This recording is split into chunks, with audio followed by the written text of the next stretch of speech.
Iran और Israel के बीच चले 12 दिन के युद्ध में इजराइल की तरफ से लगातार ईरान के सर्वोच्च नेता आयतुल्ला अली खामनेई को खत्म करने की धमकी दी जा रही थी। लेकिन अब ईरान के राष्ट्रपति मसूद पेजेश्कियन ने एक बड़ा खुलासा किया है। उन्होंने कहा कि पिछले महीने 12 दिन तक चले युद्ध के दौरान इजराइल ने उन्हें भी मारने की कोशिश की थी, लेकिन वो अपने मंसूबों में कामयाब नहीं हो पाए।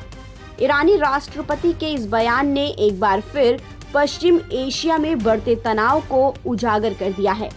ईरानी राष्ट्रपति मसूद पेजेश्कियन ने अमेरिकी पत्रकार को दिए इंटरव्यू में दावा किया कि इजराइल ने उनकी हत्या की कोशिश की थी। उन्होंने बताया कि वो एक मीटिंग में थे, तभी उस इलाके में बमबारी की गई।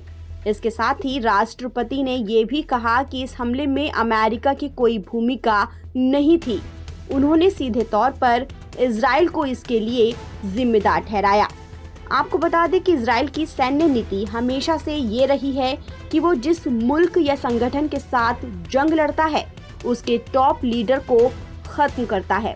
7 अक्टूबर के बाद उसने हमास की टॉप लीडरशिप को लगभग 2 बार खत्म कर दिया। उसके बाद जब हिजबुल्लाह सामने आया तो उसने उसकी टॉप लीडरशिप को भी 2 बार खत्म कर दिया।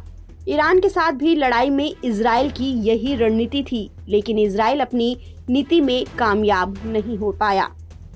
इस बीच ईरान के राष्ट्रपति मसूद पेजेश्कियन ने अमेरिका की एयर स्ट्राइक पर भी बयान दिया। उन्होंने कहा कि इजराइल के अटैक के बाद अमेरिका ने हमला किया था, जिससे ईरान को काफी नुकसान हुआ है। हालांकि कितना नुकसान हुआ है ये साफ नहीं है। ईरानी राष्ट्रपति ने कहा कि अमेरिकी एयर स्ट्राइक में तबाह हुए इन परमाणु ठिकानों तक अभी हमारी पहुंच नहीं गई है।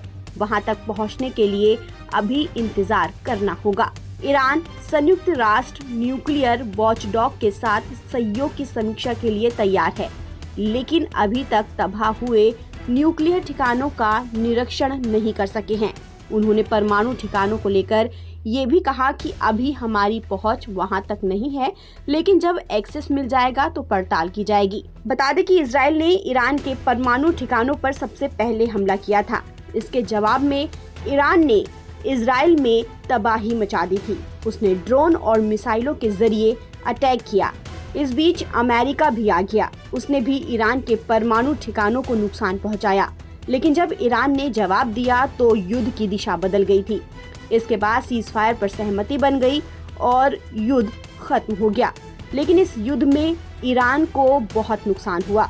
ईरान के करीब 900 से ज्यादा लोग मारे गए, जबकि इजराइल ने बताया कि इस युद्ध में 28 लोग मारे गए।